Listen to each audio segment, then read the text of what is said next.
മലയാളികളെ ഭയപ്പെടുത്തുകയും അത്ഭുതപ്പെടുത്തുകയും ചെയ്തിട്ടുള്ള എവർഗ്രീൻ ക്ലാസിക്കായ ഒരു സിനിമയാണ് മണിച്ചിത്രത്താഴ്. അതിനാൽ തന്നെ സൈക്കോളജിക്കൽ ത്രില്ലറായ ഈ സിനിമ റിലീസായി 30 വർഷങ്ങൾ കഴിഞ്ഞിട്ടും ഇപ്പോഴും ചർച്ചകളിൽ നിറഞ്ഞു നിൽക്കുകയും റിലീസായി എത്തുകയുമൊക്കെ ചെയ്യുന്നു. എന്നാൽ ഈ സിനിമ ഇറങ്ങിയതു മുതൽ ചർച്ചകളിൽ നിറഞ്ഞു നിൽക്കുന്ന മറ്റൊരു പേരാണ് ആലുംമൂട്ടിൽ തറവാടും ആലുംമൂട്ടിൽ മേടയുമൊക്കെ.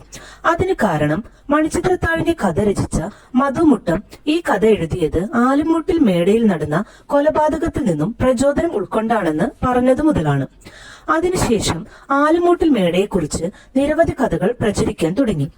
ആലുംമൂട്ടിൽ കുടുംബത്തിലെ കാരണവർ തമിഴത്തിയായ നാഗവല്ലി എന്ന നർത്തകിയെ മേടയിൽ കൊണ്ടുവന്ന് താമസിപ്പിച്ചെന്നും അവൾ മറ്റൊരാളുമായി പ്രണയത്തിലായെന്നും ഇതിൽ ദേഷ്യം വന്ന കാരണവർ നാഗവല്ലിയെ മേടയിൽ വെട്ടിക്കൊലപ്പെടുത്തിയെന്നും ഇപ്പോഴും നാഗവല്ലിയുടെ പ്രേതം ആ മേടയിൽ അലഞ്ഞു തിരിയുന്നു എന്നുമൊക്കെ കഥകൾ പരന്നു.